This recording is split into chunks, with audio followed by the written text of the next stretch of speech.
বাংলাদেশে সর্বমোট মামলা আমরা করেছি 1200। এর মাঝে 8টা মামলা আছে, প্রত্যেক মামলায় আসামি মাত্র একজন করে। আমরা বলে দিয়েছিলাম কোনো চাঁদাবাট্টার সাথে আমাদের কোনো সম্পর্ক থাকবে না। আপনারা সাক্ষী, কেউ আমাদেরকে চাঁদাবাজ বলতে পারবে না। আমরা বলেছিলাম এখানে ওখানে দখল বাণিজ্য, এটি আমাদের কাজ নয়। আমাদের আল্লাহ, আমাদের নবী করিম সাল্লাল্লাহু আলাইহি সাল্লাম এটা আমাদেরকে শিক্ষা দেননি। এ কাজ আমরা করব না। আপনারা সাক্ষী, এই কাজ আমরা করি নাই। আমরা বলেছিলাম অতীতে যারা অপরাধ করেছে তাদের উপর প্রতিশোধ নিতে গিয়ে আমরা মামলা বাণিজ্য করব না। সুনির্দিষ্ট অপরাধের বিরুদ্ধে মামলা হবে, নিরীহ কোনো মানুষের বিরুদ্ধে মামলা হবে না। আমাদের মামলায় শত শত আসামি নাই, আর হাজার হাজার মামলাও আমরা করি নাই। এই ক্ষেত্রে আমরা দায়িত্বশীলতার পরিচয় দিয়েছি। আপনারা শুনে অবাক হবেন।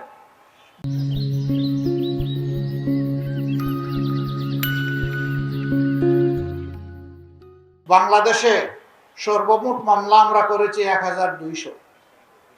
এর মাঝে 8টা মামলা আছে, প্রত্যেক মামলায় আসামি মাত্র একজন করে। আমরা দ্বিতীয় কোনো ব্যক্তিকে অপরাধী পাইনি, দ্বিতীয় ব্যক্তির নাম লিখবো কিভাবে? আমরা এটা করব না, আমরা এটা করি না। কিন্তু অনেকে হাজার হাজার মানুষ দিয়ে মামলা করেছেন, তারপরে তাদের কাছ থেকে অনেক কিছু তারা গ্রহণ করেছেন। এই সবগুলো হারাম, এই সব হারাম। একটা নিরীহ মানুষকেও কষ্ট দেওয়ার কোনো অধিকার অন্য কোনো মানুষের নেই। আমরা এই কাজ করি নাই। এত কষ্ট বুকে চেপে কেন আমরা এগুলা করলাম না?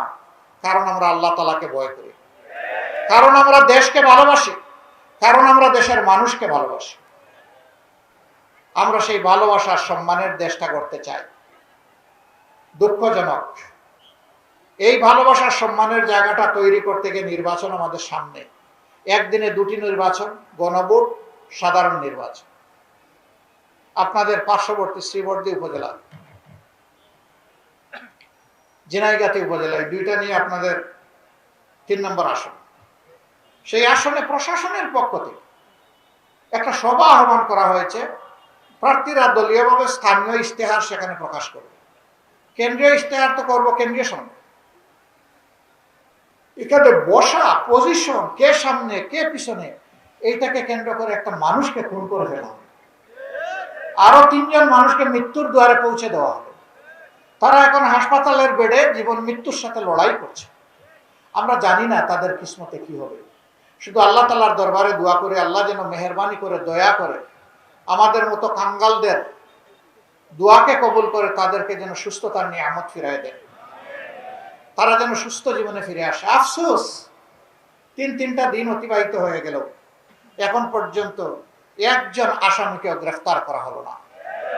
ঢাকা এয়ারপোর্টে আজকে লাউঞ্জে স্বরাষ্ট্র উপদেষ্টার সাথে আমার সরাসরি দেখা হলো। আমি জিজ্ঞেস করলাম কি করলেন? বলে যে সম্ভবত মামলা হয় নাই। আমি বললাম নিশ্চিতভাবে গতকাল মামলা হয়েছে। আজ পর্যন্ত আমাদের কাছে এই মামলার কোনো অগ্রগতি নাই। আমরা কার দিকে চেয়ে আছি? তিনি আমার সামনে থেকে পুলিশের একজন ঊর্ধ্বতন কর্মকর্তাকে ফোন করলেন। শ্রীবর্দীর যেখানে আমাদের শহীদের বাড়ি, সেখানে মাঠে একজন পুলিশ কর্মকর্তা আমার সাথে দেখা করলেন। আমি জিজ্ঞেস করলাম কি করলেন আপনারা? আপনারা তো দুষ্টের দমন করবেন, শিষ্টের লালন করবেন, তো দুষ্টরা যে এখনো বহাল তবিয়তে আছে। উনি বললেন আমরা চেষ্টা করছি। আমি বললাম সেই চেষ্টা কি কিয়ামত পর্যন্ত চলবে, নাকি এর কোনো দৃশ্যমান অগ্রগতি দেখা যাবে? আমি স্বরাষ্ট্র উপদেষ্টাকেও বলেছি আপনার এই ফোনের আমার কোনো দরকার নাই, আমি ভিজিবল ডেভেলপমেন্ট দেখতে চাই। আমি দেখতে চাই যারা খুন করেছে তাদেরকে আপনারা আইনের আওতায় এনেছেন।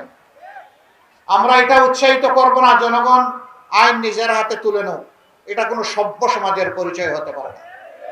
আমরা সভ্য, আমরা অভদ্র নই, কিন্তু আমরা দুর্বল এবং কাপুরুষ নই, এটা মনে রাখবেন।